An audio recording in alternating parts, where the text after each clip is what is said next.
Oke, Assalamualaikum warahmatullahi wabarakatuh. Selamat pagi semuanya. Waalaikumsalam warahmatullahi wabarakatuh. Selamat pagi, Pak. Waalaikumsalam warahmatullahi wabarakatuh. Oke, hari ini kita pertemuan ke-7 ya. Pertemuan ke-7. Kemarin yang pertemuan ke-5 dan ke-6 itu sampai mana kira-kira materinya?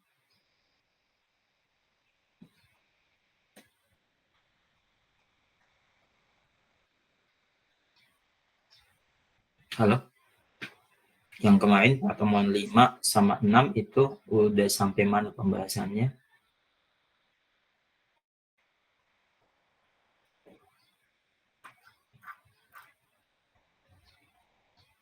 Ini on semua nggak? Kemarin nggak ada yang masuk. Ini perkuliahan 5 dan 6. Sampai koefisien korelasi Guilford, Pak. Oke, jadi itu pertemuan ke-6 udah ngebahas korelasi ya? Iya, betul, Pak. Oke. Oke, berarti saya nggak akan ulang yang korelasi. Kita langsung masuk ke uji perbandingan ya.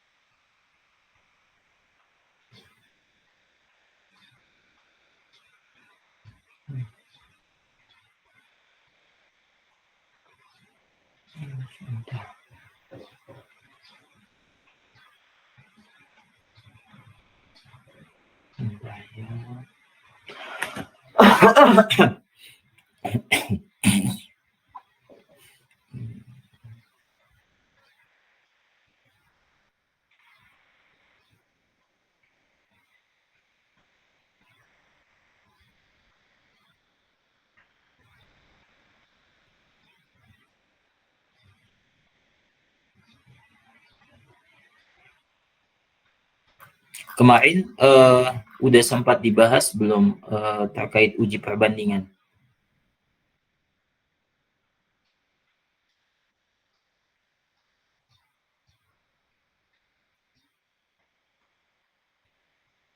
Halo?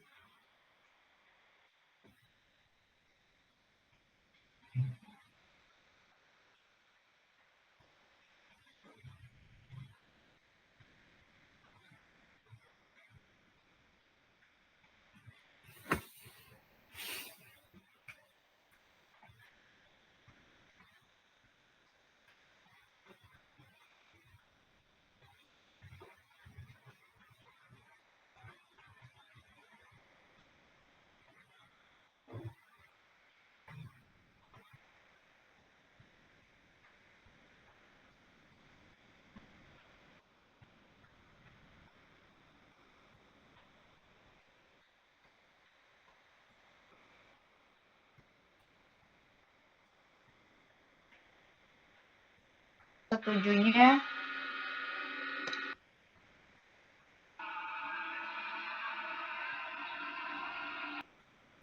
500 menjadi berapa? Terus korelate, terus udah gitu ke bivariat. Ya, terus ini kalian masukin dua-duanya, X dan Y. Nah, terus udah gitu kalian ininya pencet tuh apa sih? Terus tuh ya. Jadi ya, kalau pas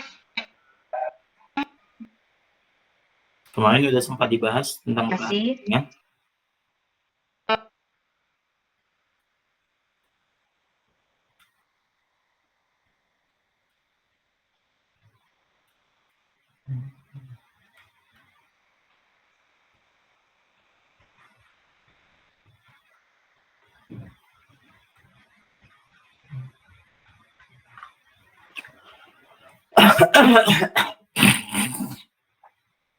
Halo? Halo.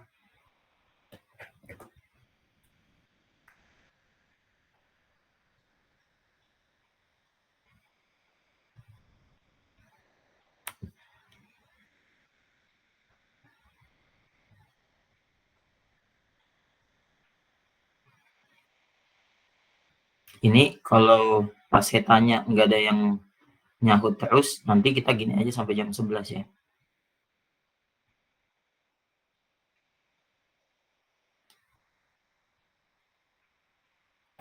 Uji perbandingan sepertinya belum dibahas, Pak. Oke. Ini apa ya?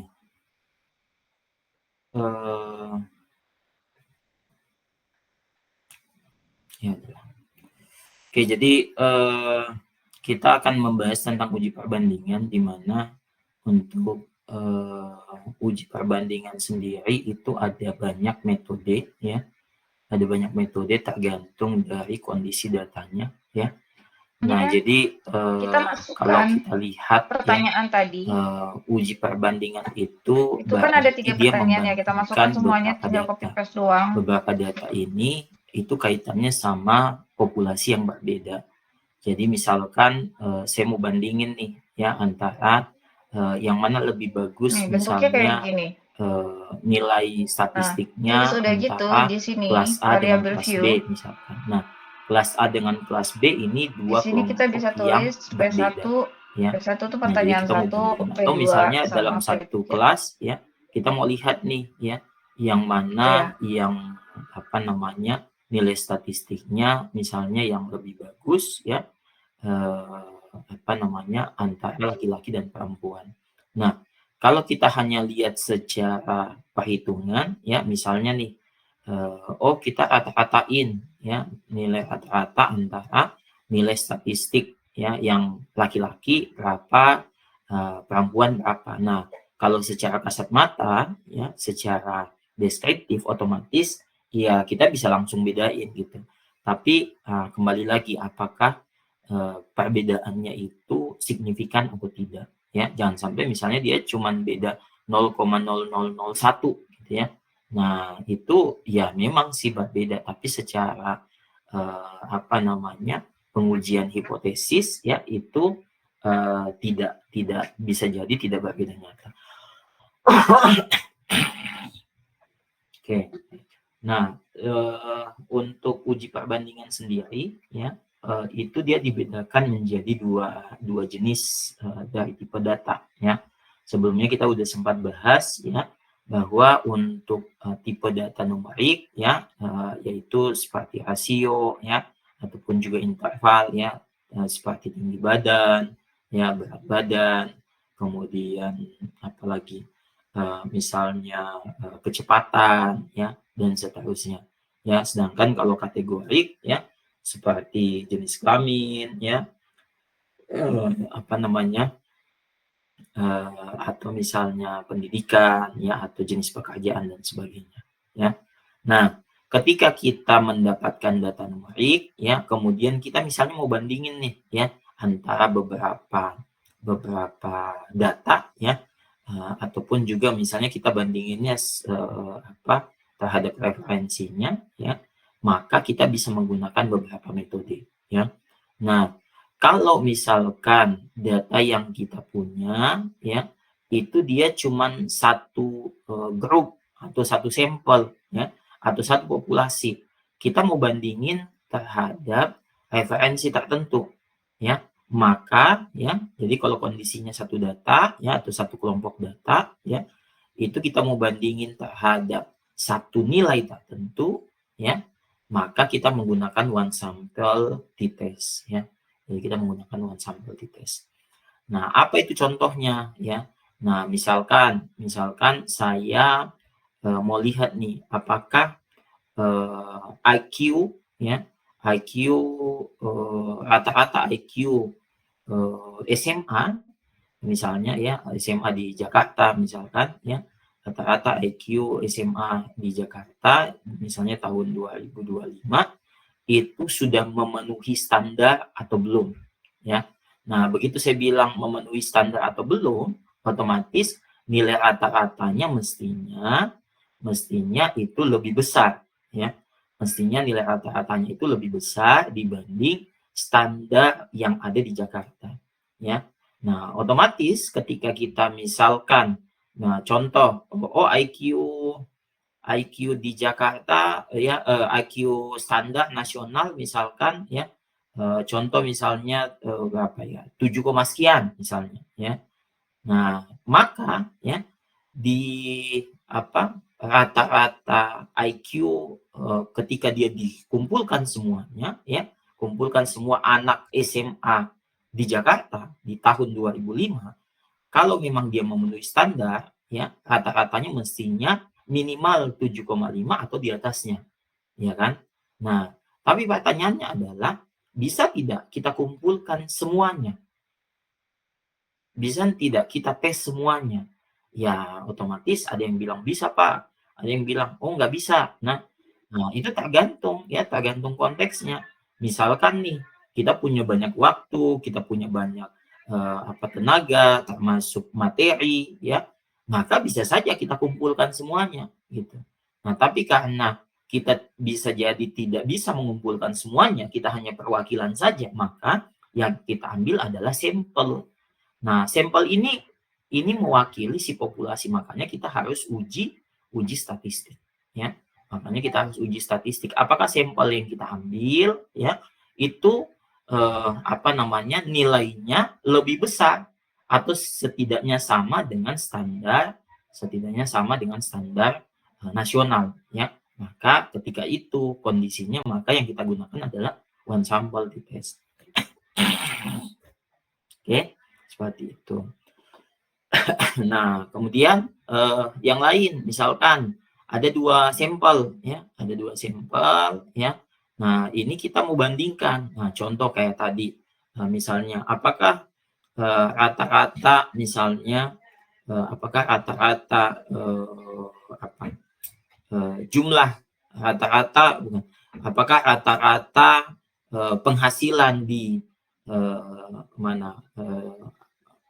penghasilan pengusaha misalnya ya, rata-rata penghasilan pengusaha yang ada di Jakarta itu sama dengan rata-rata penghasilan pengusaha yang ada di Bandung misalkan. Nah, ketika 2 kelompok kita bandingkan, nah kembali lagi kita nggak mungkin bisa mengumpulkan semuanya. Kalaupun juga memungkinkan, otomatis ya waktunya lama, uang yang dikeluarkan banyak, terus tenaga yang dibutuhkan itu banyak juga ya, maka kita hanya bisa membandingkan sampel.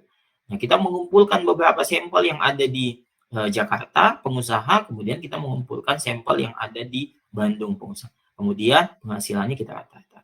Maka dari itu kita tidak bisa hanya melihat secara kasat mata bahwa rata-ratanya sekian. Misalnya 1 miliar rata-ratanya di Jakarta, sedangkan di Bandung misalnya 800 juta misalkan per bulan.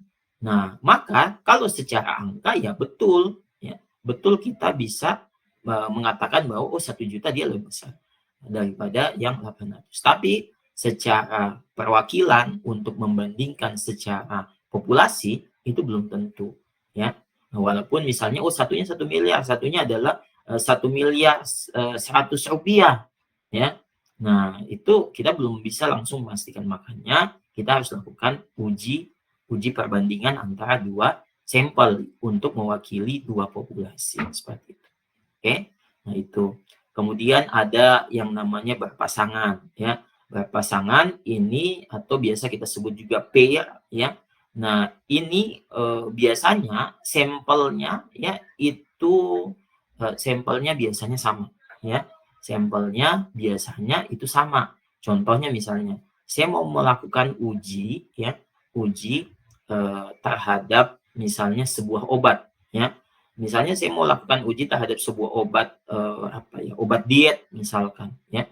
Obat diet, apakah orang yang meminum obat diet ini itu misalkan bisa jadi bisa turun timbangannya misalkan setelah beberapa hari ya. Maka yang namanya berpasangan sebelum dia meminum obat diet ya, jadi misalkan saya kumpulkan ada 20 orang misalnya. 20 orang saya kumpulkan, kemudian saya misalnya sebelum saya berikan perlakuan ya atau memberikan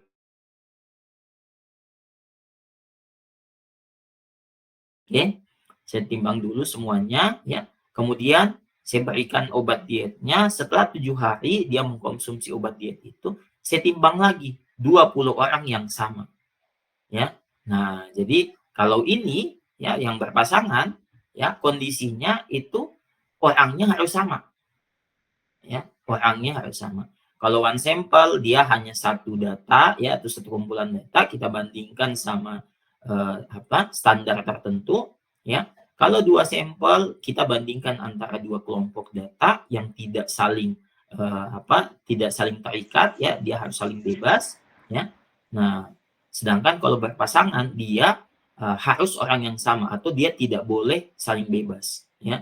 Jadi kalau misalnya Andi, terus siapa Baco, terus siapa Irfan misalnya. Nah, itu 3 orang itu dia misalnya diuji di awal, maka setelah diberikan perlakuan, dia dilakukan lagi pengujian yang sama. Kemudian nanti rata-rata untuk uji pertama itu dibandingkan dengan rata-rata untuk uji kedua. Maka itu yang kita sebut dengan berpasangan atau pair test. Oke. Nah, itu kalau dia datanya itu untuk berpasangan. Kalau datanya lebih dari 2 kelompok data, ya. Kalau datanya lebih dari 2 kelompok data, ya. Jadi kalau tadi ini kan dua kelompok data, ya. Kalau lebih dari 2 kelompok data, misalnya saya mau bandingin kelas A, kelas B, dan kelas C, uang jajannya per bulan misalnya, ya. Saya ngambil sampel di kelas A, saya ngambil sampel di kelas B, saya ngambil sampel di kelas C, ya. Kemudian saya bandingin, ya. Saya bandingin rata-rata uang jajannya, ya. Nah, maka ketika datanya itu sudah lebih dari 2 sampel, ya, atau 2 populasi, maka kita menggunakan ANOVA.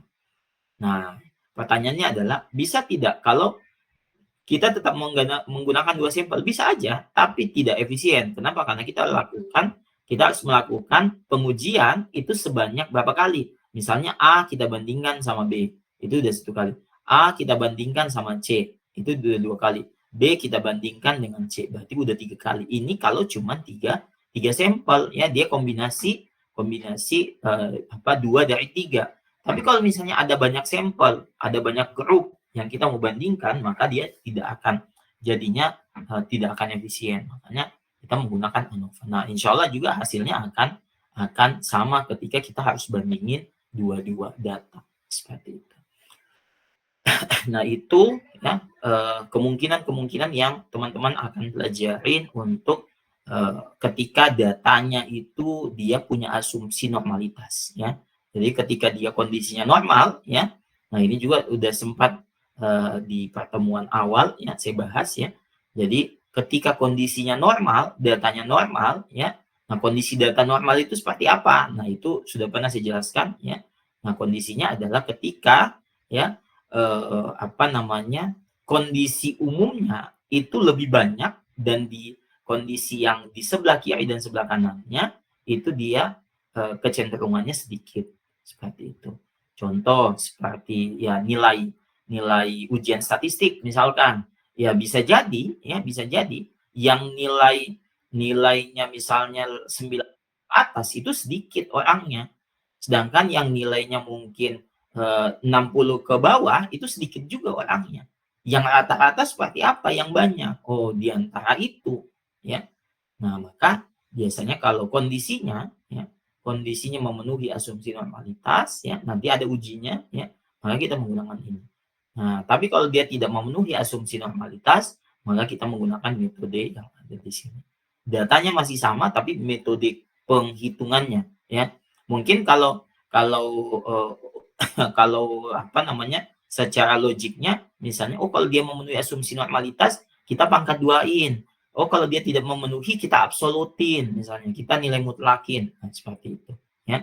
Jadi ketika asumsinya tidak terpenuhi kita menggunakan ketika asumsinya terpenuhi kita menggunakan metode-metode ini, ketika tidak terpenuhi kita menggunakan metode-metode. Nah, itu untuk data nomor. Nah, Sedangkan untuk data kategori, ya, kita biasanya membandingkan juga, ya. Kita membandingkan, ya, antara contoh ada tidak perbedaan antara jenis kelamin laki-laki dan perempuan, misalnya dari sisi misalnya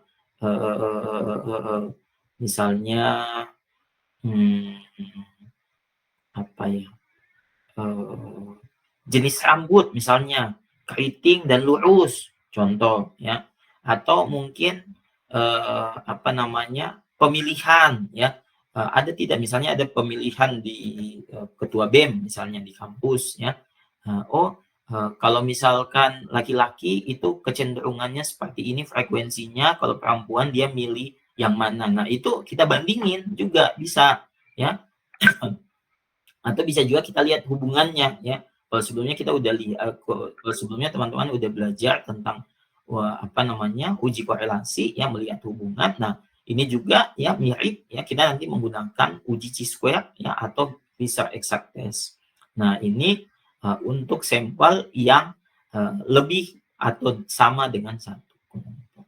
Seperti itu. Nanti kita lihat apa saja metodenya.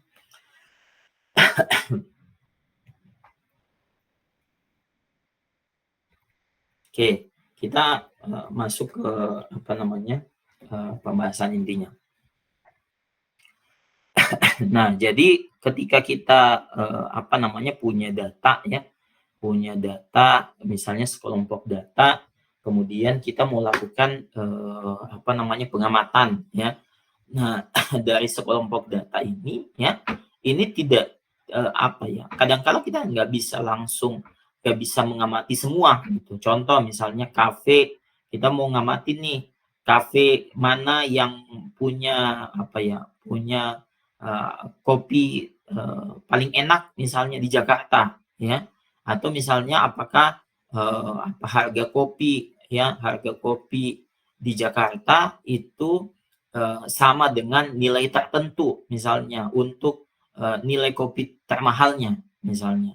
Jadi misalnya nih kafe A dia punya kopi yang paling jenisnya ada yang paling mahal misalnya kopi Aceh, kopi Gayo dia jual misalnya 90.000 per gelas.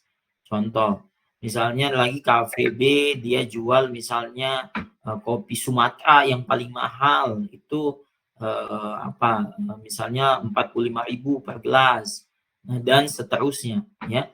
Nah, dari sekian banyak kafe yang ada di Jakarta, ya, secara populasi tidak mungkin kita semuanya mengamati, ya.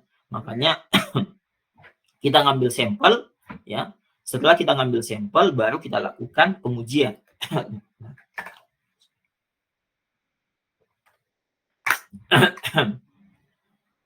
Nah, kita lakukan pengujian, ya, dengan membandingkannya dengan nilai tertentu, ya. Dengan membandingkannya dengan nilai tertentu. Nah, nilai tertentu ini bisa jadi menjadi standar yang sudah disepakati bersama, atau, ya, nilai ini ditentukan oleh yang punya kepentingan, ya.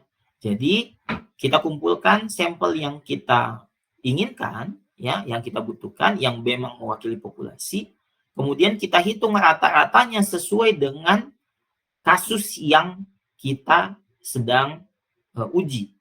Mau itu penghasilan, harga kopi, misalnya dia punya ladang, ya, ladang, ya, dia misalnya menghasilkan, contoh ladang A itu menghasilkan sekian hektar, misalnya sekian ton padi, ya, 10 ton, 5 ton dan seterusnya. Sedangkan rata-rata satu daerah itu misalnya dia punya punya standar, ya, punya standar untuk penghasilan padinya itu misalnya 10 ton misalnya untuk per orang, ya. Maka dia bisa bandingkan, oh kalau rata-ratanya ini lebih besar daripada ini, ya, kemudian dia uji statistik, maka bisa jadi dia lebih besar dari standarnya. Tapi kalau misalkan oh ketika diuji, oh dia sama aja, berarti sampelnya itu sama dengan standarnya. Kalau dia di bawahnya, ya, kemudian diuji ternyata dia signifikan, berarti nilai standarnya itu bisa jadi terlalu tinggi dibandingkan sama data yang dia miliki. Ya. Nah, jadi dari sini kita bisa menarik kesimpulan. Makanya kita harus lakukan uji perbandingan karena kita tidak bisa mengamati semua populasi. Oke. Nah, pertanyaannya adalah kalau saya bisa mengamati semua populasi, apakah saya harus melakukan uji perbandingan atau tidak?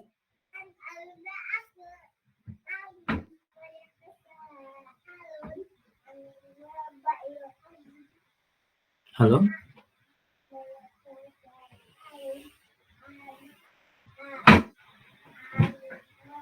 Kira-kira kalau saya mengamati atau bisa mengumpulkan semua populasi, ya, kemudian saya punya standar tertentu, ya, apakah saya harus lakukan tetap uji perbandingan atau ya udah nggak usah, lihat aja langsung.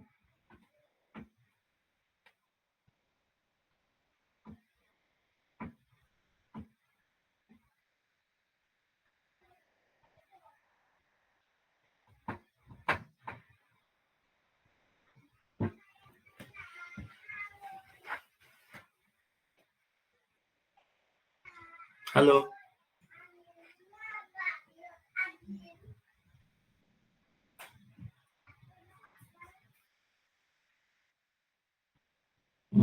Kenapa tidak usah? Evan?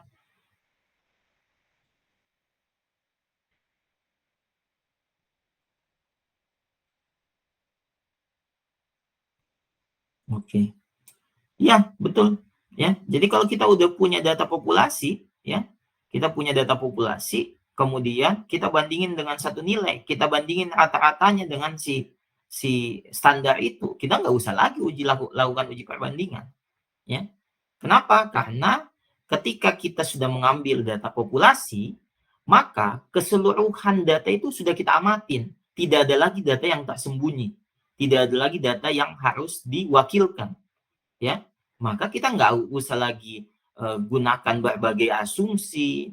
Kan kalau namanya asumsi itu apa? Asumsi itu baru perkiraan. Oh, kira-kira nih populasinya nih menyebar normal nih, populasinya menyebar seperti apa nih? Kita masih punya banyak kemungkinan kesalahan, ya. Tapi kalau kita hanya ngambil sampel, maka kita harus lakukan uji statistik.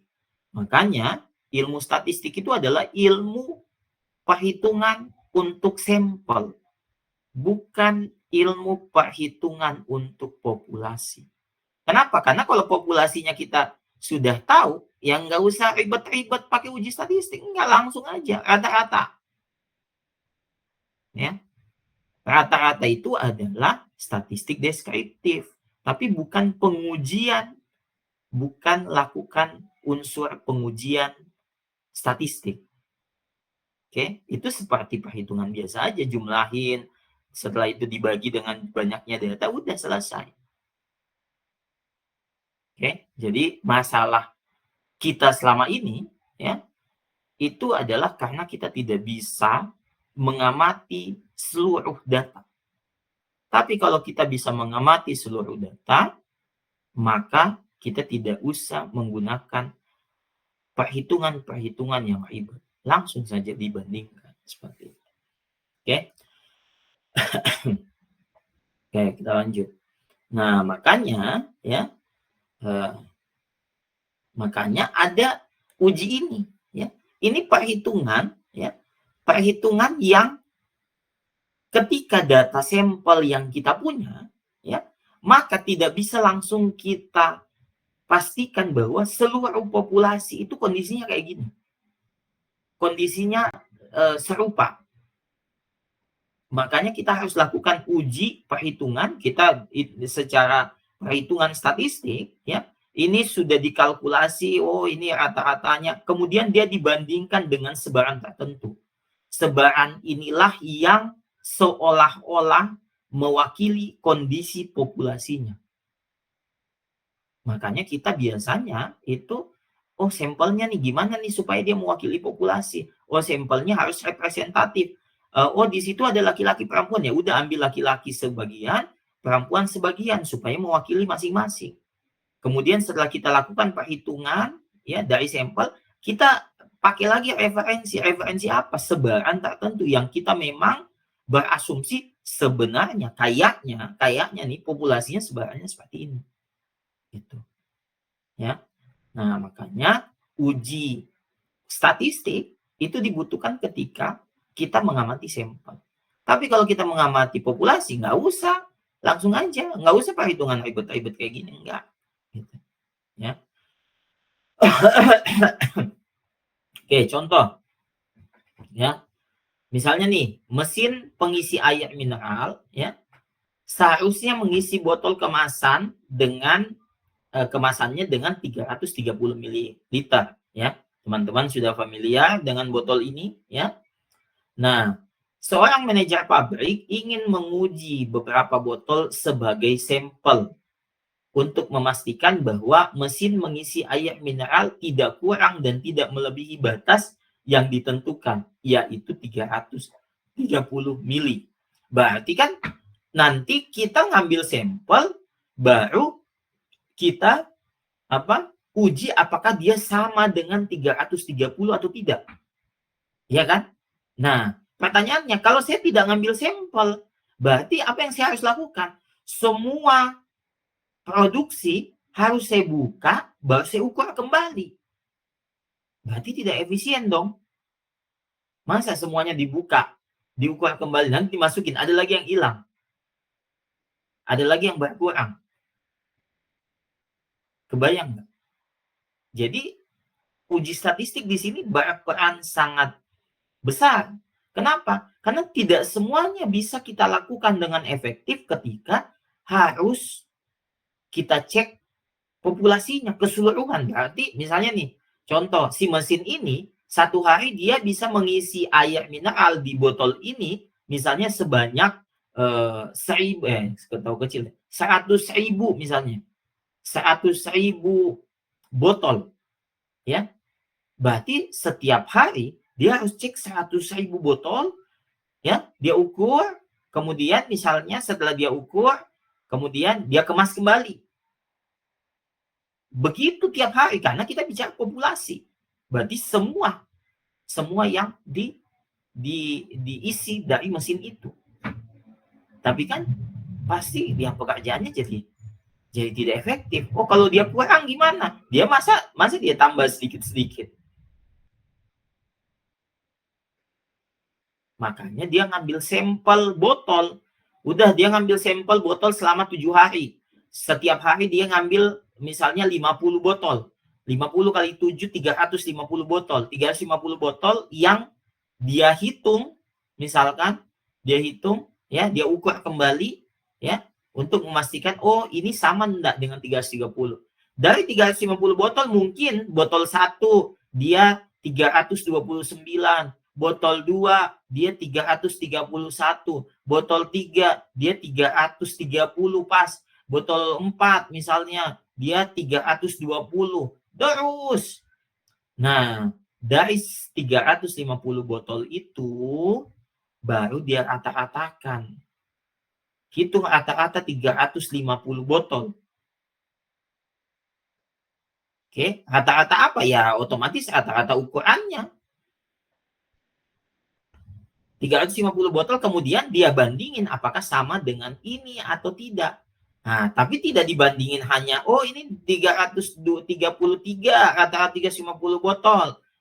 Sedangkan ini standarnya 330, oh ini lebih besar, berarti lebih dari. Enggak gitu. Kita harus masukkan ke rumus ini.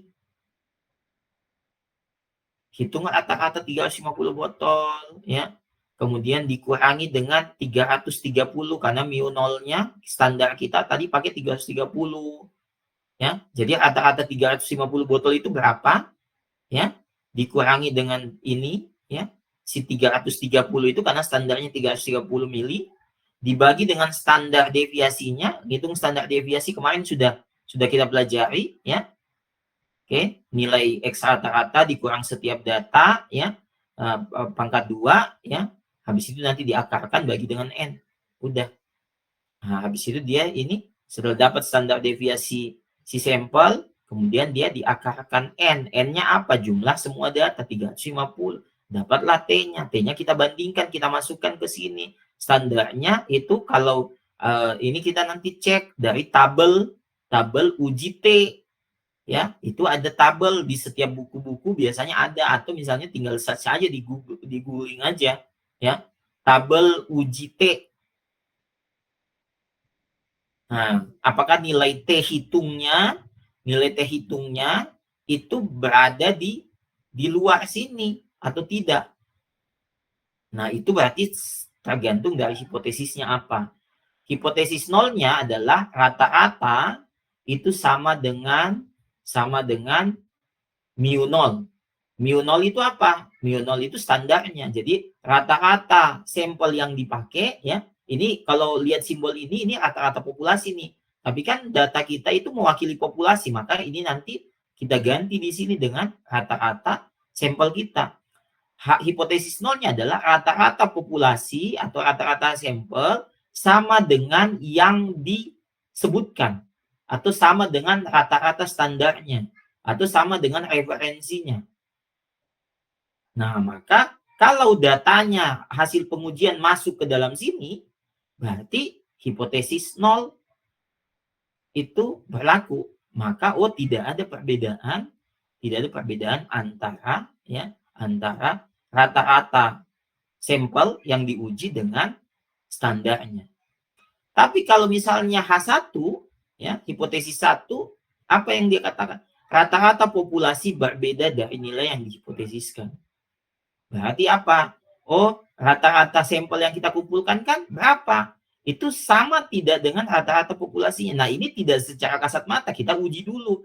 Nah, hasil pengujiannya, hasil nilai T hitungnya, itu masuk di daerah sini, yang di standar ini, ya, atau dia masuk di daerah sini. Oke. Nah, ini kalau teman-teman lihat itu reject 0, berarti tolak H0. Ya, gagal terima H0, atau bisa dikatakan H1. Kita terima H1, ya. Ini daerah penolakan.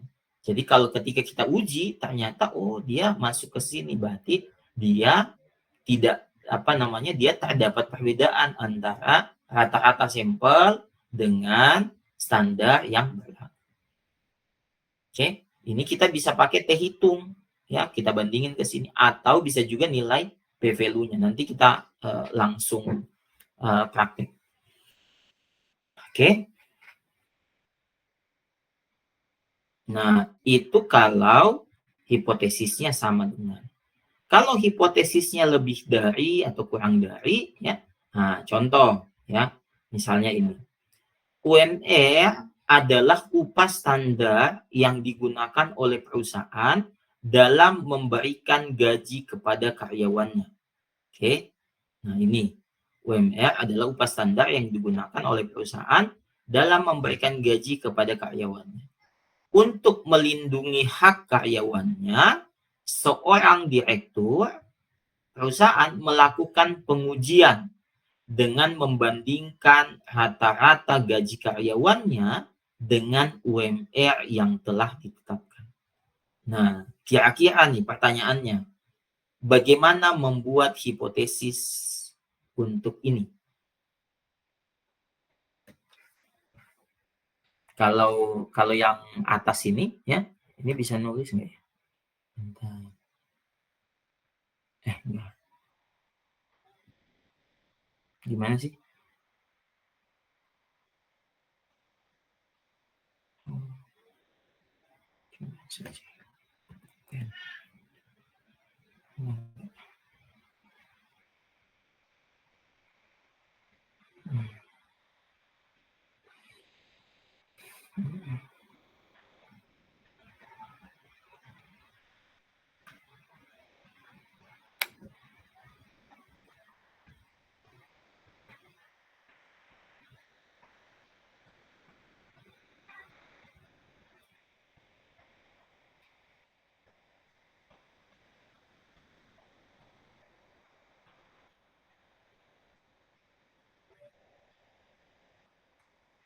Oke.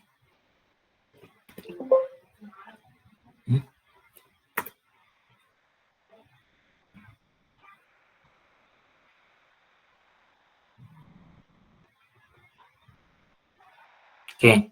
Nah, kalau contoh satu, ya, saya mau tulis hipotesisnya, ya. Ini, misalnya ya.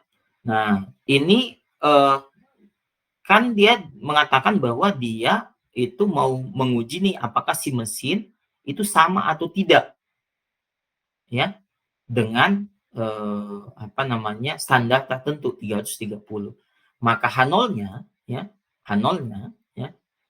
Nah,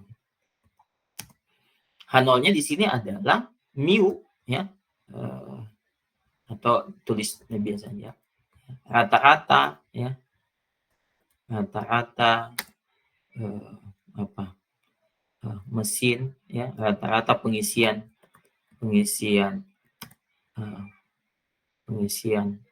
mesin ke botol, ya, ke botol, ya, sama dengan 330 mili. Oke. Nah, H1-nya apa? Ya, sini rata pengisian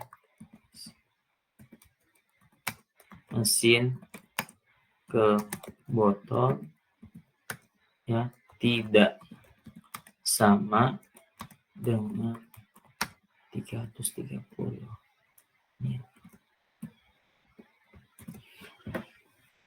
Ya, ini untuk case 1.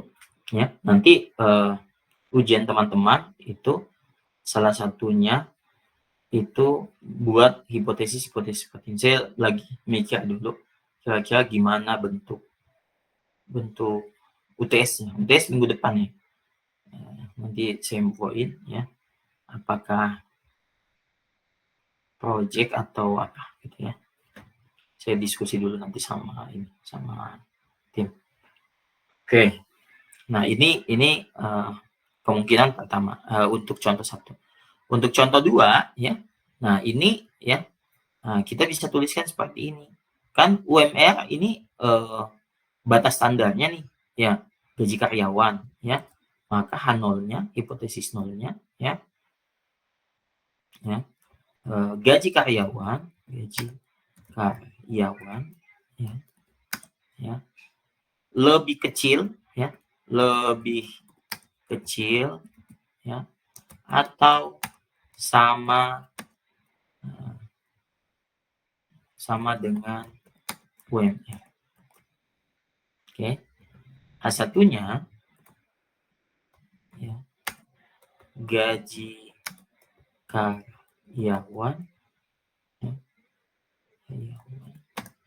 lebih besar daripada UMR.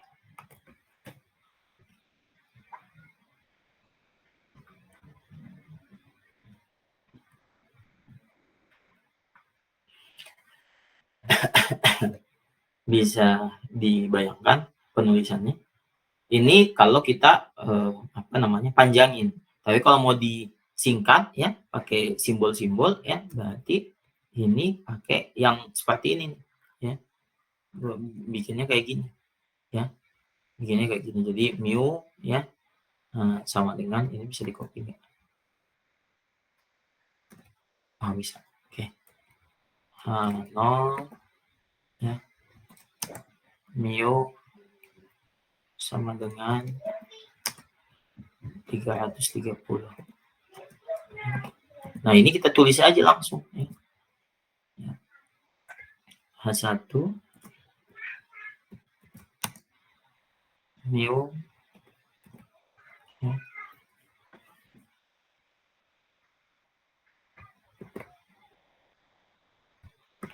tidak sama dengan 330. Ya.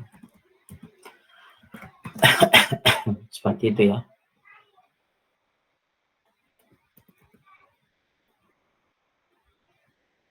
Oke. Kira-kira ada pertanyaan? Kalau yang ini, yang di bawah, berarti H0 ini saya copy dulu. Ini nih.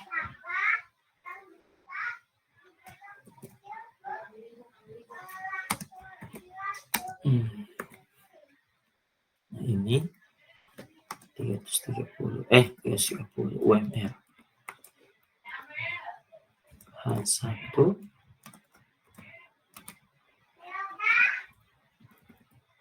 lebih besar. Nah, ini penting ya, penting penulisan ininya. Kenapa? Karena kalau kita salah membuat hipotesis, bisa saja kita salah mengambil kesimpulan. Ya. Jadi, dia ternyata terima H0, berarti masuknya ke sini. Berarti rata-rata kesimpulannya adalah rata-rata ya, rata-rata gaji karyawan itu kurang dari atau paling maksimal sama dengan UMR ya. Berarti si ini ya, dia dapat info ternyata kurang dari lebih banyak misalnya, atau paling maksimal ya sama dengan UMR-nya gitu ya. Nah, padahal sebenarnya kalau dia mau melihat atau mengecek standar kesejahteraan karyawannya, ya mestinya ya di atasnya gitu, di atas UMR setidaknya gitu, ya. Nah, kalau dia hipotesis satu arah ya, nah ini nanti dia masuknya daerah penolakan sebelah kanan. Kalau hipotesisnya satu arah kiri ya, nah ini mestinya di sebelah kirinya ya, dia masuknya ke sini seperti itu. Oke, coba saya lihat dulu ya, ada case ini atau nanti aja. Oke, itu kemudian ada beberapa asumsi, tapi di antara semua asumsi ya, biasanya yang kita betul-betul cek ya, yang ini, yang bagian nomor 2 ya, ini variabelnya itu numerik ya atau kontinu ya. Kemudian yang ini ya, dia datanya berdistribusi normal atau tidak.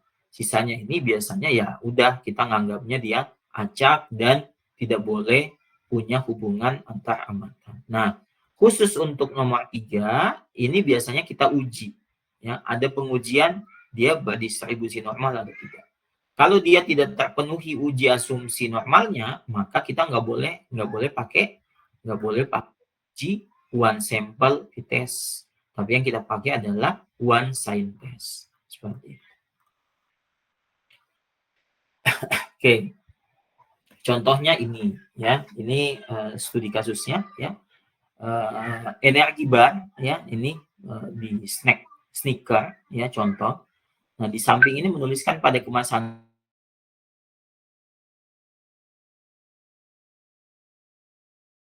untuk menguji klaim tersebut ya, 31 sampel energi bar diambil dari berbagai toko untuk mewakili populasi energi bar secara keseluruhan. Nah, setiap sampel energi bar ini diuji kandungan proteinnya, kemudian dicatat ya. Nah, pertanyaannya, beberapa hal yang akan diuji adalah, benarkah kandungan proteinnya adalah 18 gram? Yang kedua, apakah kandungan proteinnya lebih dari 18 gram? Dan yang ketiga adalah, apakah kandungan proteinnya kurang dari 18 gram? Nah, teman-teman sekarang ya, coba buat hipotesis masing-masing dari ketiga uji ini. Oke, silakan.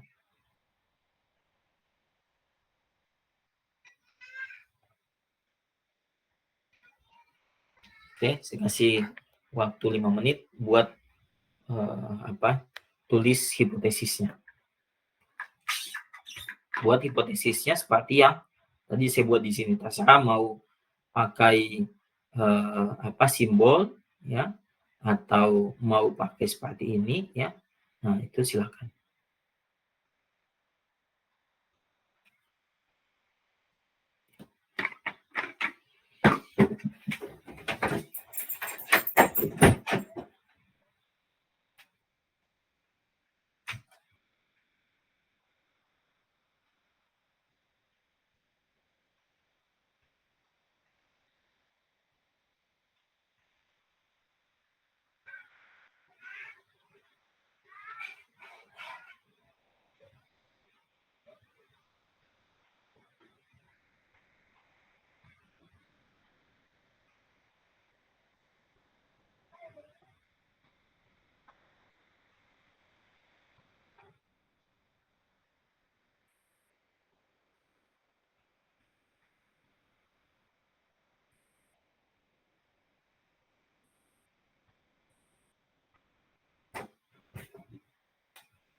Oke, 3 menit lagi.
Menit lagi.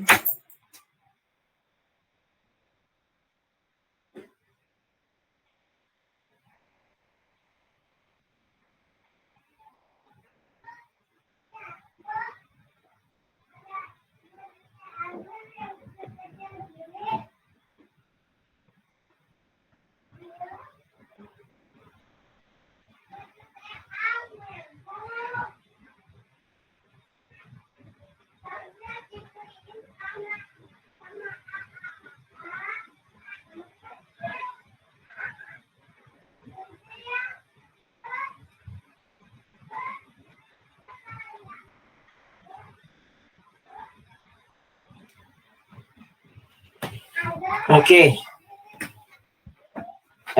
Siapa yang bisa?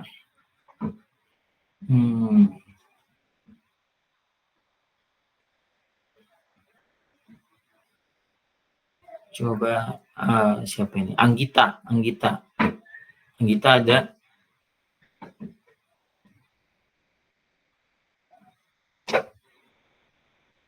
Halo. Anggita ada? Ada, Pak. Oke. Bagaimana bentuk hipotesisnya, Anggita?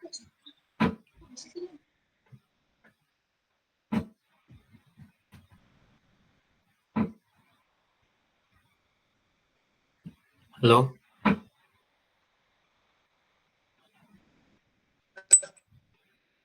Gimana bentuk hipotesisnya? Hipotesisnya Arnold. Ya.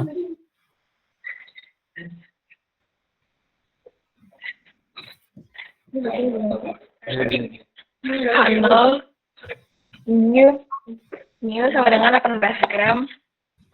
H1 new tidak sama dengan 18 gram. Oke, yang kedua? Yang kedua itu H0 new lebih dari 18 gram. Terus H1 new kurang dari sama dengan 18 gram. Terus yang ketiga H0 new kurang dari 18 gram. New lebih dari sama dengan 18 gram. Oke, ada. Oke, terima kasih yang kita. Itu udah betul semua kah, teman-teman? Atau ada yang lain?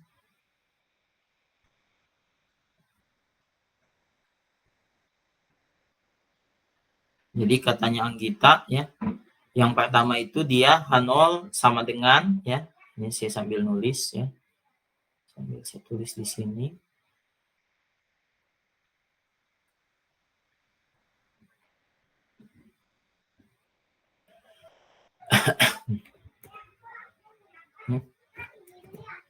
Oke, ini katanya Anggita ya. Anggita. Oke, ini kalau yang pertama itu saya copy aja di sini ya.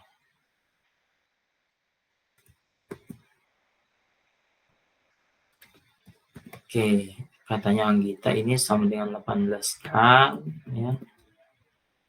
18 gram ya. Kemudian yang kedua itu tidak sama dengan 18 gram. Oke. Ini yang untuk pertama. Yang kedua ya. Nah, ini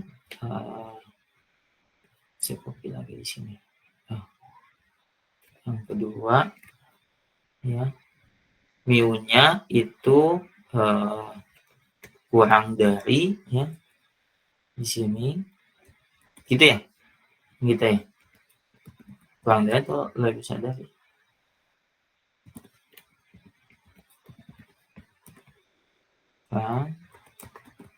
Ini kurang dari atau lebih besar dari tadi?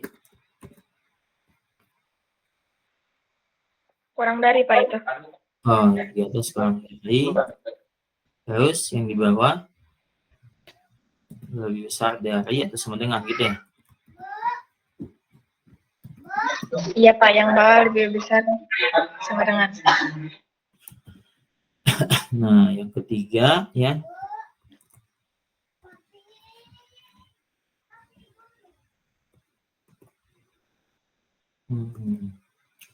Yang ketiga ini atasnya lebih besar dari gitu ya. Bawahnya kurang dari gitu. Yes?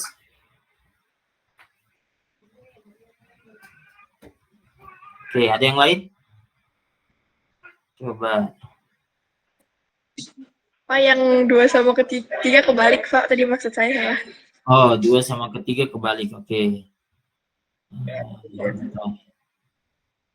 Kita perbaikin dulu. Oke, jadi ini yang kedua ya. Ini yang ketiga. Gitu ya. Oke. Ada yang lain?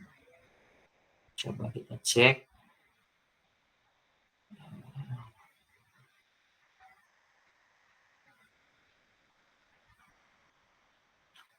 Coba.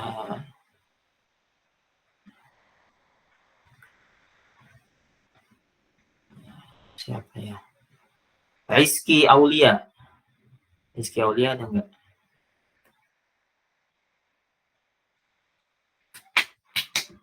Rizky Aulia ada? Hadir, Pak. Oke. Rizky Aulia gimana hipotesis ininya ujinya tadi?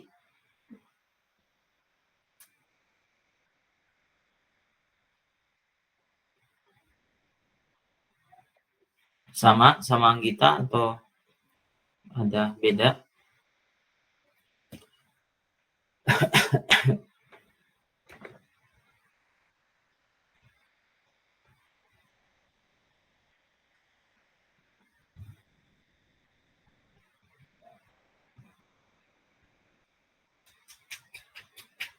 Halo.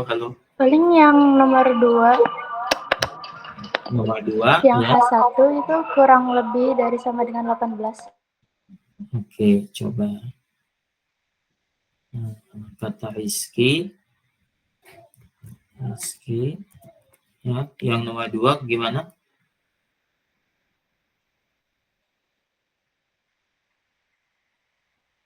Bu?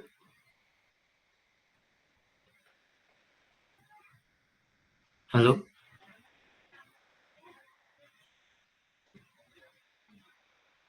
Halo Rizky. Iya, Pak. Iya. Yang nomor 2 gimana?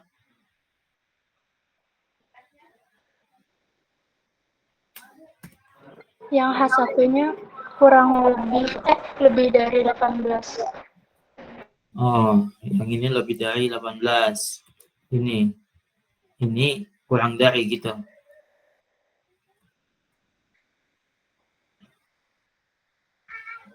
Mana Rizky? Kalau yang ketiga baru kurang dari 18.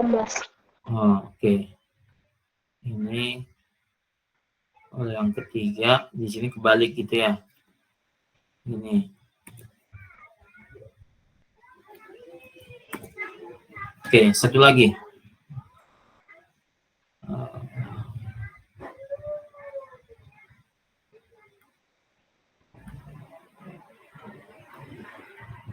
Coba siapa ya?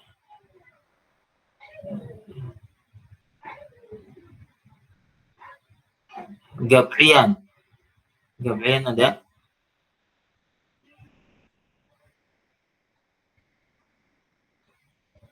Halo.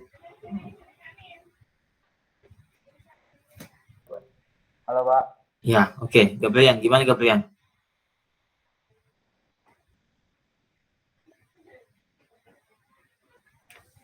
Gimana? Ini udah betulkah atau ada pendapat lain?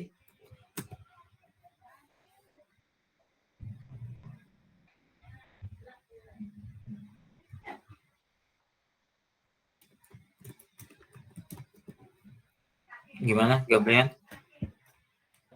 Yang poin kedua Pak, yang H1 itu nilainya lebih dari 18 gram. Poin kedua yang ini, Iya. yang ini kenapa? Yang H1-nya Pak, H1-nya lebih dari 18 gram. Ini udah lebih dari 18 gram. Iya Pak. Berarti sama aja sama punyanya Rizky. Kurang lebih ya. Ya. Oh, berarti saya tulis aja di sini Rizky dan Gabrian berarti.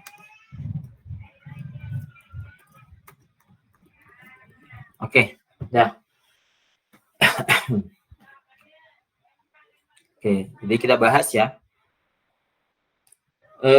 Pertama ya, ini kan dia mau ngecek ya, bahwa ini proteinnya 18 gram atau tidak ya, ini sama atau enggak ya.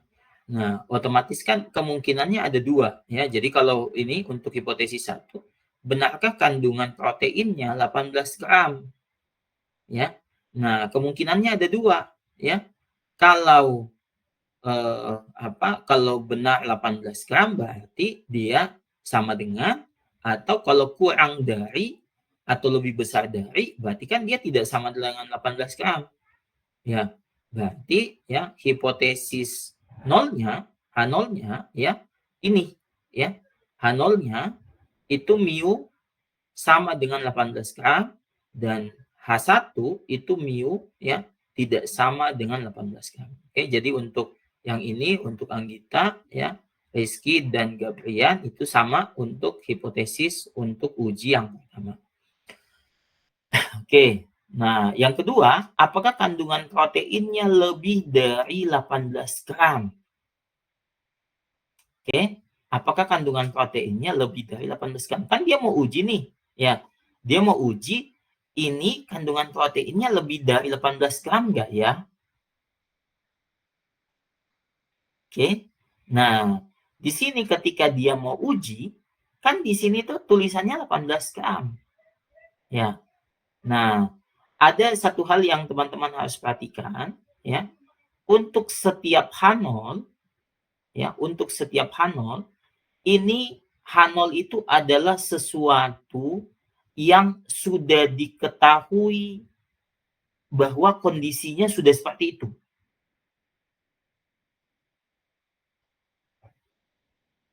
Oke. Jadi kondisi ketika H0 itu biasanya kita simpan ya ketika kondisinya emang sudah seperti itu. Maka di situ kita simpan H0. Nah, ketika kita mau melakukan pengujian pengujian, maka ya kita sebenarnya mau menentang sesuatu, sebenarnya kita mau menentang atau mau mencari tahu sesuatu yang sudah kita ketahui sama-sama. Jadi misalnya nih, oh ini kita udah ketahui nih, dia semuanya 18 gram. Ya, 18 gram. Ya. Nah, di sini 18 gram, kita mau uji. Ya, kita mau lakukan uji, apakah kandungan proteinnya lebih dari 18 gram. Maka, selalu yang ketika kita uji, itu biasanya, itu kita simpan di H1.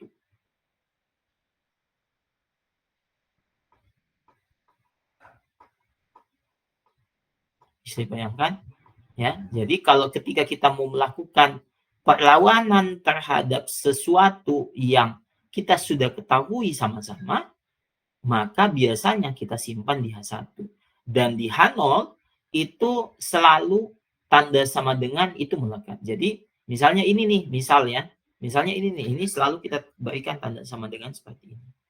Karena itu menunjukkan, oh maksimalnya ya atau minimalnya itu sama dengan nilai tersebut.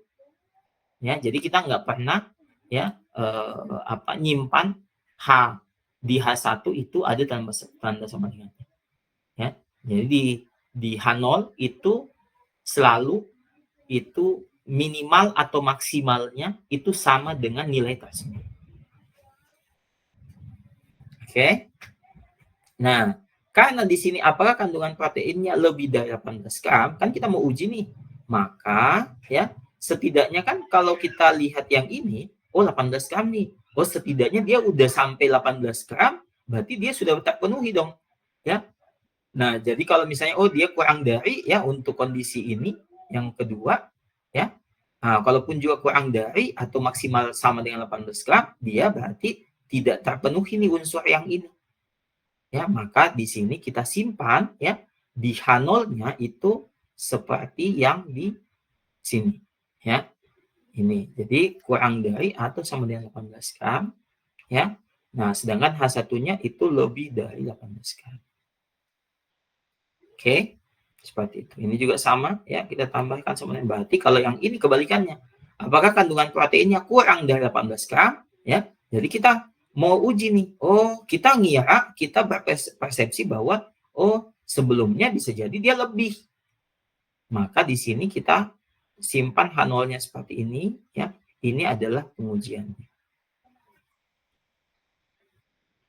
Oke, bisa dibayangkan. Nah. Ini untuk pengujiannya ya. Jadi setelah kita hitung, nanti kita pakai A ya. Nah, jadi benarkah kandungan proteinnya 18 gram ya. Jadi H0 ya, kita tulis hipotesisnya seperti ini ya. Bisa seperti simbol seperti ini atau misalnya mau tulis seperti kata-kata juga boleh ya. Rata-rata protein energi bar adalah 18 gram.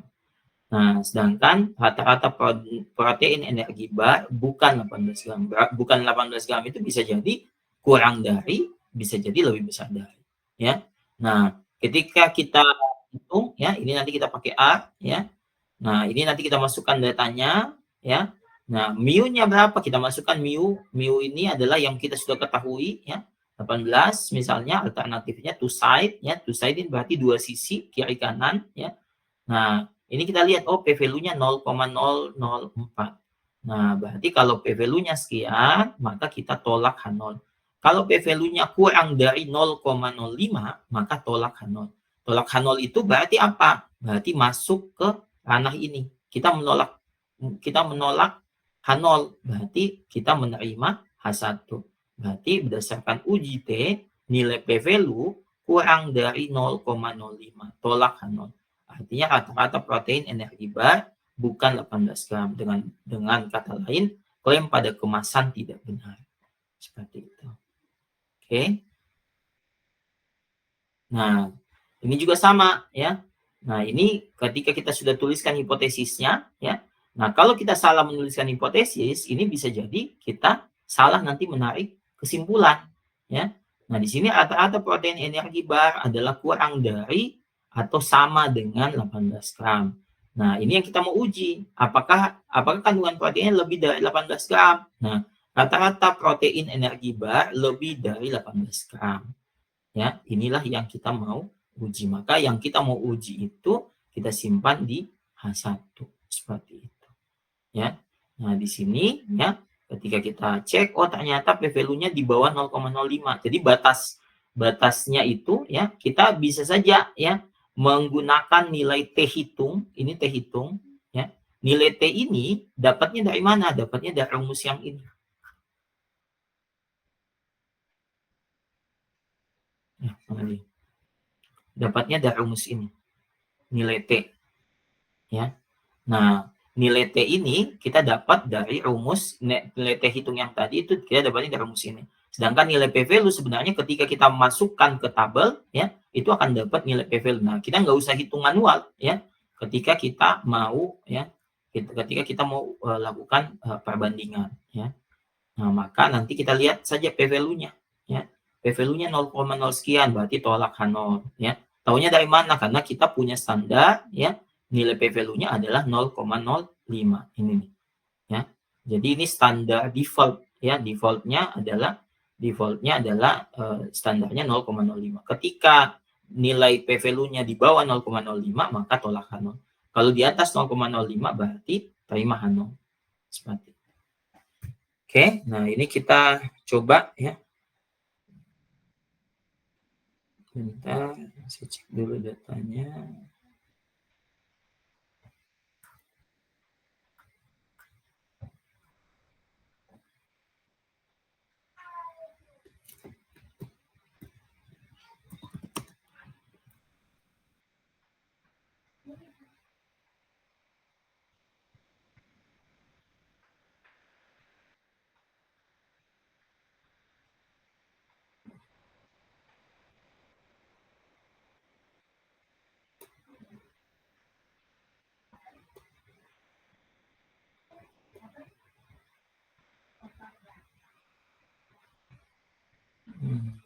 Nah ini datanya, ini saya share ya. Saya share, bentar.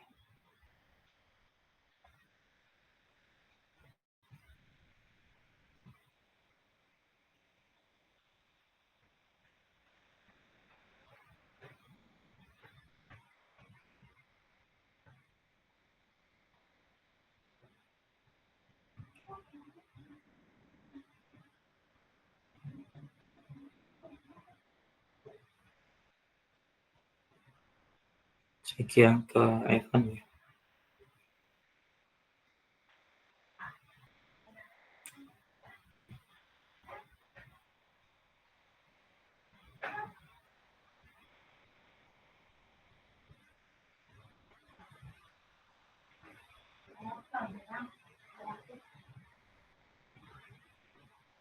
Itu saya kirim, minta tolong Evan share ke teman-teman.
Udah di-share ke teman-temannya. Bentar ya.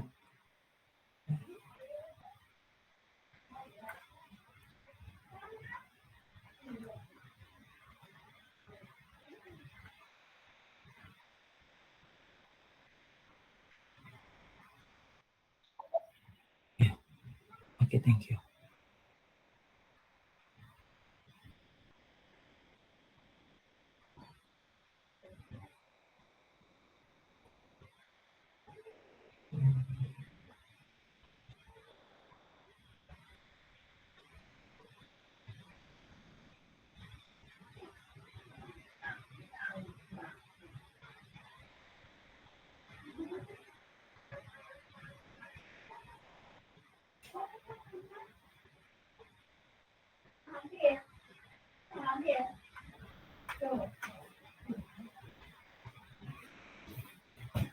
Oke.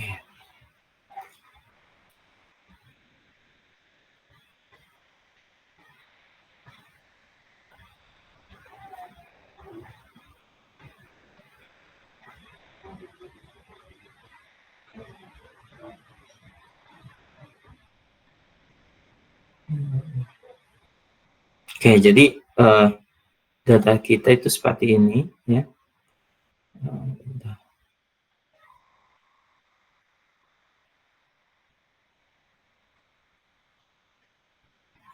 Oke.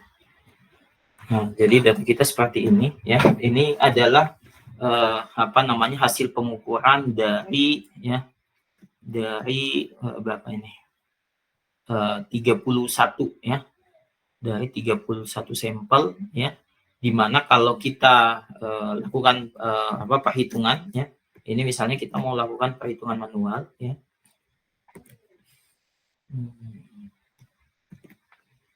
Nah, ini kita hitung dulu rata-ratanya ya. Jadi sini misalnya rata ya. Kemudian standar deviasi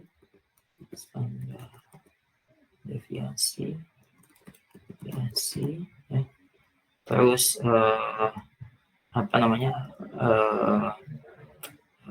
referensinya ya, referensi atau standar pengukurannya ya, atau standar pembanding, standar pembandingnya ya, standar pembanding, kemudian n-nya ya, n. Oke. Nah, di sini ya, kalau kita hitung berarti ya sama dengan average ya. Nah, rata-ratanya 19,4 ya. Kemudian standar deviasinya STD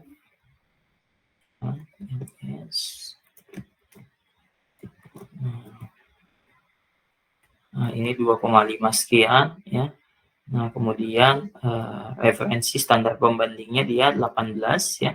18 gram tadi ya. Jumlah n-nya ya, berarti count ya. Oke.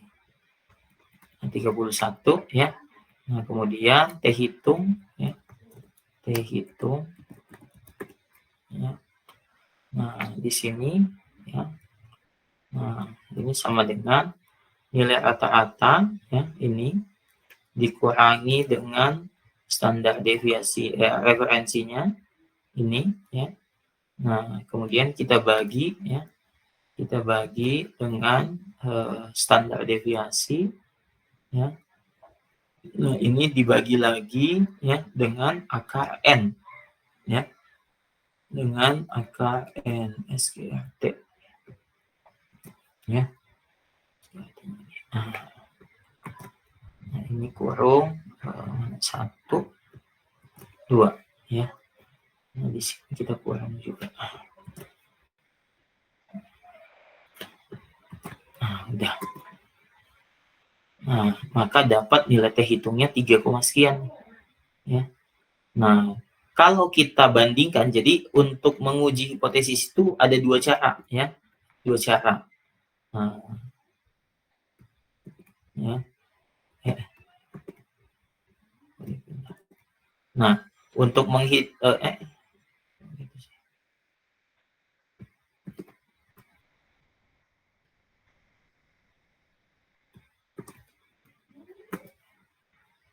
Nah, untuk menguji hipotesis itu ada dua cara ya.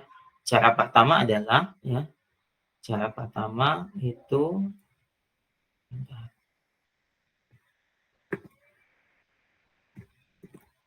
nah, cara pertama itu adalah membandingkan ya, membandingkan antara T hitung dan T tabel.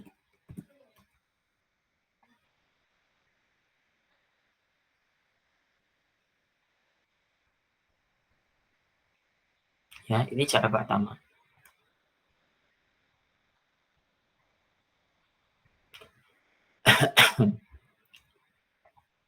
Oke. Nah, cara kedua ya. Cara kedua adalah membandingkan antara p-value ya dan alfa.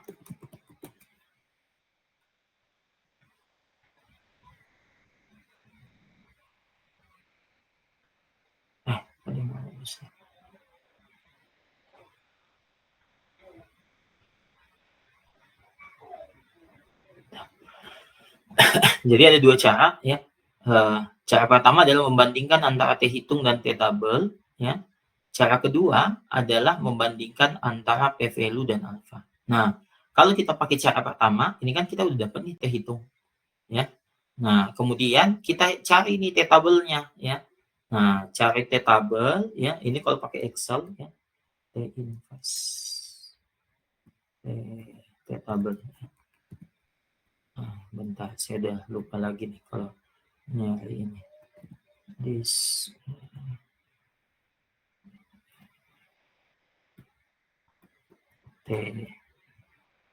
inf. Coba ya pakai ini. 0,0 coba ya 0,05 degree of freedom-nya itu 30. Degree of freedom-nya itu 30. Tunggu. Ya. Nah, jadi kalau pakai Excel ya, ini untuk ngecek T tabel ya. Ini bisa T inverse 2T karena kita mau kiri kanan ya. Kiri kanan itu untuk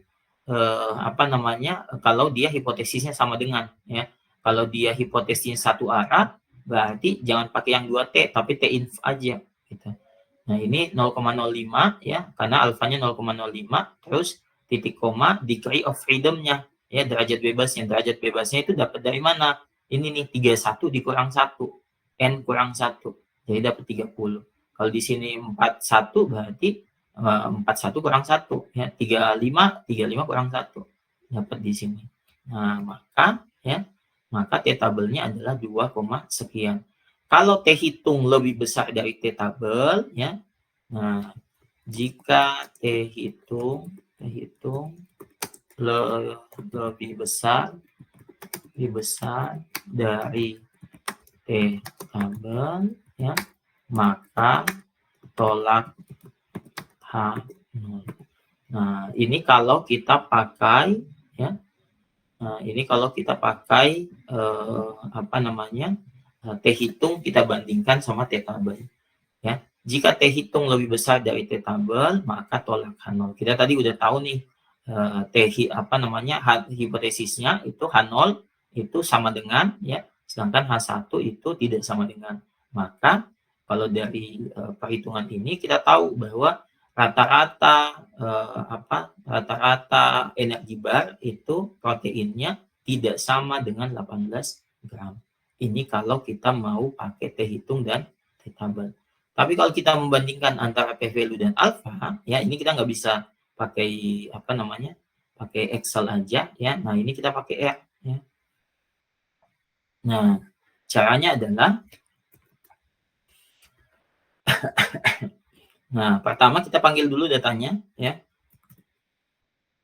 Kita panggil dulu datanya.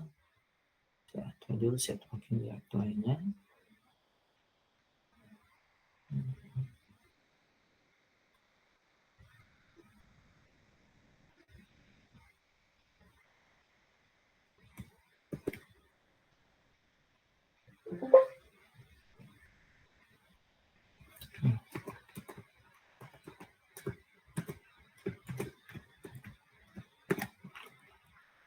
Oke, bentar.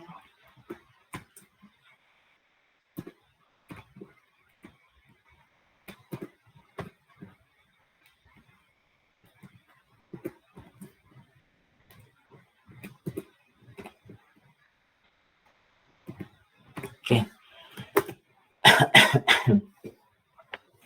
Nah, jadi apa namanya? Kita atur dulu set working directory-nya, kemudian kita panggil datanya, ya. Coba kita cek dulu datanya ini. Belum. Oke, ini datanya, ya.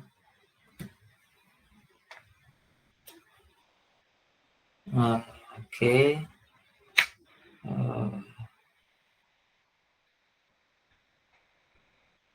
Nah, kemudian ini kita cek ya summary-nya ya. Rata-ratanya ini 19,4 ya, mediannya 19,1 ya, minimum 14,26, maksimum 25,46. Oke, kemudian box plot ya. Ini kalau kita mau visualisasikan ya, kita mau cek misalnya datanya itu dia punya outlier atau tidak ya. Nah, maka kita cek di sini ya. Nah, ini kalau kita lihat dia apa namanya ada outlier ya, tapi kayaknya nggak terlalu apa namanya nggak terlalu mempengaruhi, karena di sini kita lihat rata-ratanya ini pas di tengah ya, mediannya ini pas di tengah ya.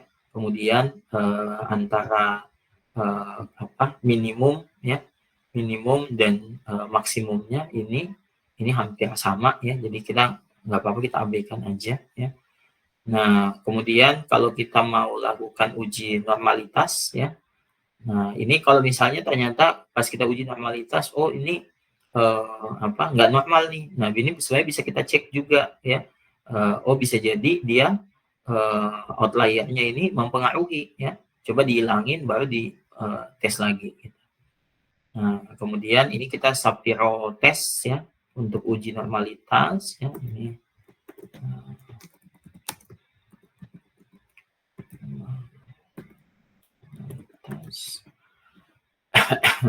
ya. Nah, ini untuk uji normality test ya, apa normality test di sini nilai p-value-nya 0,7 ya. Nah, ini menunjukkan bahwa datanya ini menyebar normal ya. Nah, gimana cara nulisnya ya? Kalau uji normalitas ini kan uji asumsi ya. Nah, ini saya tuliskan hipotesis uji asumsi, ini teman-teman catat ya, karena semua uji asumsi itu kondisinya itu mirip ya. Uji asumsi normalitas ya, normalitas ya, H0 ya. Data menyebar normal ya. H1 ya, data tidak menyebar normal. Nah, jadi asumsi normalitas itu ya sama juga nanti uji homogenitas atau mungkin uji autokorelasi ya. Nah, H0-nya adalah data menyebar normal. Nah, kenapa? Karena kita menganggap bahwa semua kondisinya itu mestinya dalam kondisi normal ya. Jadi maka ketika nilai p-value-nya lebih besar daripada 0,05, maka kita terima H0. Nah, ini berarti ya jika nilai p-value ya itu lebih besar daripada 0,05, maka terima H0, yang berarti data menyebar normal seperti itu ya. Nah, ini asumsinya ya. Jadi jika nilai p-value lebih besar daripada 0,05, maka terima H0, yang berarti data menyebar normal. Nah, di sini kita cek ya. Kita cek di sini ya, uji normalitasnya nilai p-value ya 0,7191. Ini lebih besar atau lebih kecil daripada 0,05?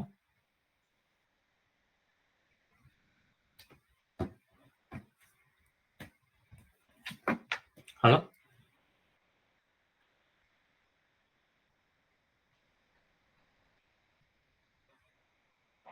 Lebih besar, Pak. Oke, lebih besar ya. Berarti berarti kita kesimpulannya adalah datanya menyebar normal karena p-value-nya lebih besar daripada 0,05 atau dengan kata lain kita terima H0 ya. Nah, ini. Nah, sehingga karena datanya menyebar normal, kita bisa uji lakukan one sample t-test. Nah, caranya gimana? Ini kita pakai fungsi t-test ya. T-test. Nah, ini kita masukkan bar protein ya. Nah, mu-nya ya, ini 18 ya, alternatif to site ya. Nah, ini ya. Nah, di sini kita udah dapat nih T hitung sekian ya, itu sama ya. Di sini dia nggak ngeluarin T tabel ya. Nah, kita bisa lihatnya p-value-nya aja. Nah, p-value-nya adalah 0,004553. Nah, nilai p-value inilah yang kita bandingkan sama nilai alfa. Karena kita pakai alfa yang default, yaitu 0,05, maka kita tolak H0, yang berarti data itu, energi bar itu tidak sama dengan 18 gram. Oke, ini kita cek.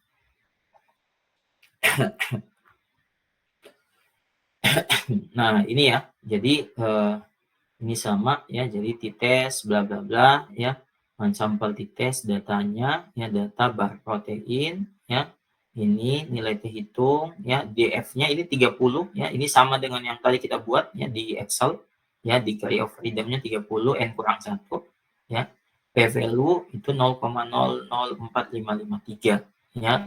Nah, yang berarti adalah berdasarkan uji T, p-value-nya kurang dari 0,05 ya, atau yang berarti tolak H0.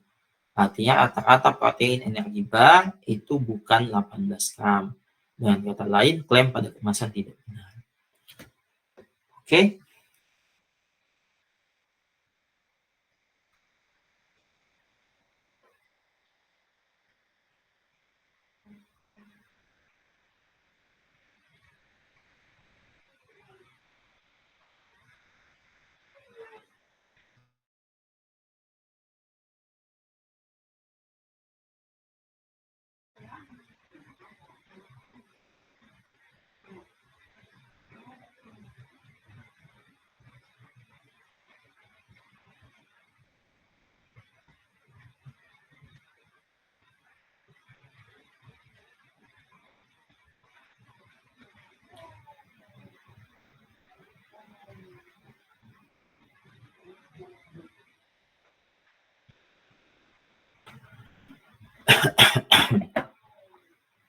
Nah, lanjut.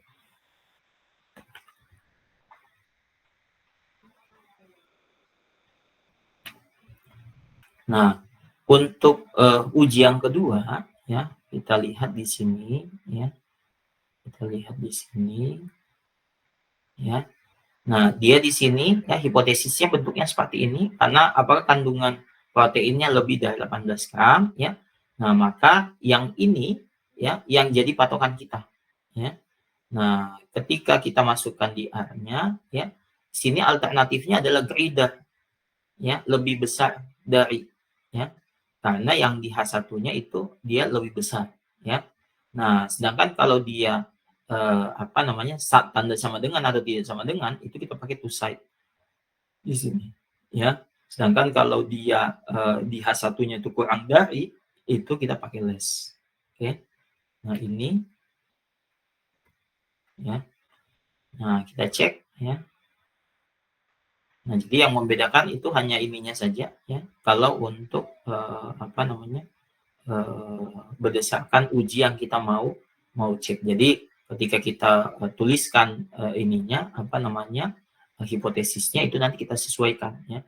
Nah, dari sini kita dapat ya nilai p-value-nya 0,002276 ya. Nah, nilai ini itu sama juga, dia lebih kecil daripada 0,05 ya. Nah, berarti dari sini ya, dari sini kita tuliskan berdasarkan uji T, p-value-nya kurang dari 0,05, tolak H0. Artinya rata-rata protein energi bar itu lebih dari 18 gram. Ya, karena kita tolak H0, ini berarti H1-nya itu rata-ratanya lebih dari 18 gram.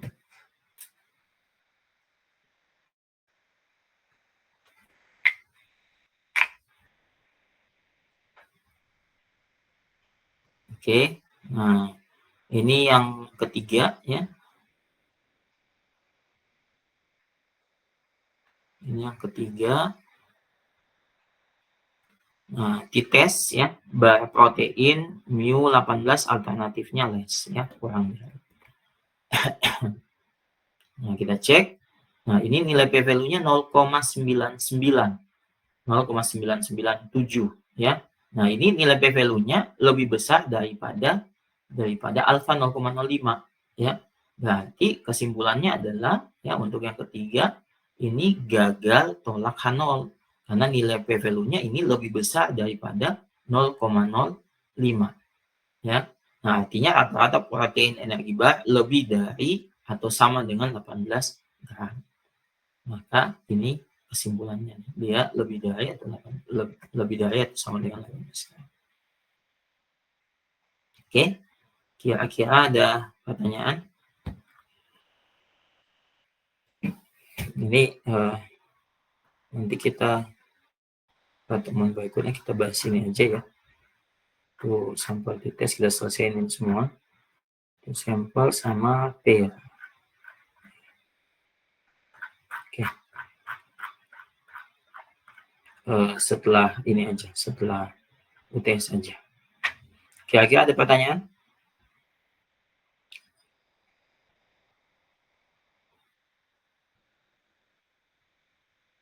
Oke, kalau tidak ada pertanyaan kita cukupkan dulu aja. Teman-teman nanti persiapan untuk UTS berarti ya. Ini nanti UTS-nya itu saya infoin apa kira-kira pengerjaannya seperti apa ya. Tapi kalau berdasarkan tahun-tahun sebelumnya ya itu kita pakai case study ya, case study di mana teman-teman analisa kemudian dikerjakan ya seperti itu. Tapi saya mau coba teknik yang lain ya. Tapi kalau misalnya tidak disetujuin berarti kita masih pakai studi kasus yang seperti tahun-tahun sebelumnya ya. Jadi teman-teman tinggal pelajarin saja semua yang sudah diajarkan ya, termasuk nanti yang korelasi yang sudah diajarkan oleh dosen sebelumnya seperti itu. Oke, ini saya absen dulu.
Oke, Adam Al-Ghifari.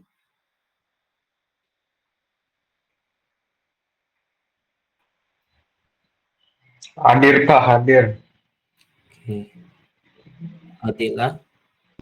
Hadir Pak. Ahmad Taifa. Ahmad Taifa. Andika Aidan. Hadir Pak. Anggita dia tadi ya. Syud Alfiha, Hadir, Pak. Deswita, Hadir, Pak. Diandra, Hadir, Pak. Dinara, Hadir, Pak. Fairuza,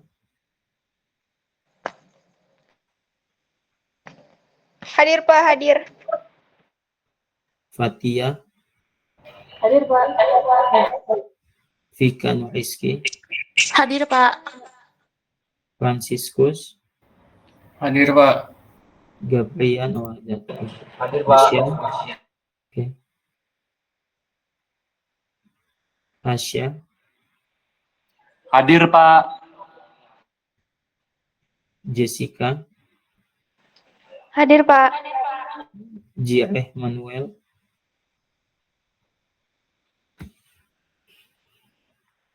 Jireh Manuel,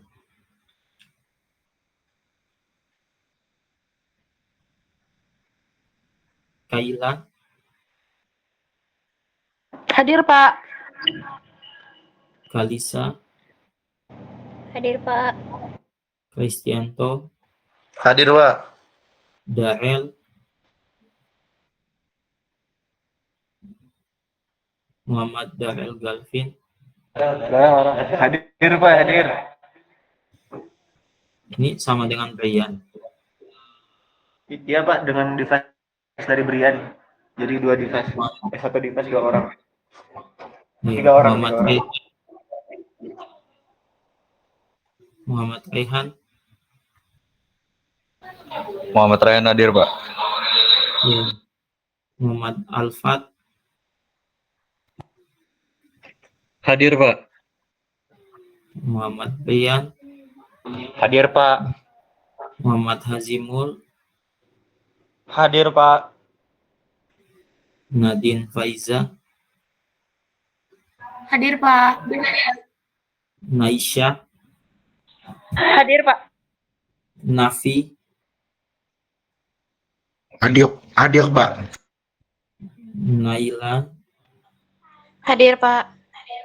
Nidia, Hadir, Pak. Otway, Hadir, Pak. Raffi, Hadir, Pak. Raja, Hadir, Pak. Asya, Hadir, Pak. Ryan, Hadir, Pak. oke, Revan ada ya, Ripka, Hadir, Pak. Rizky, Hadir, Pak. Sabrina, Hadir, Pak. Tesalonika,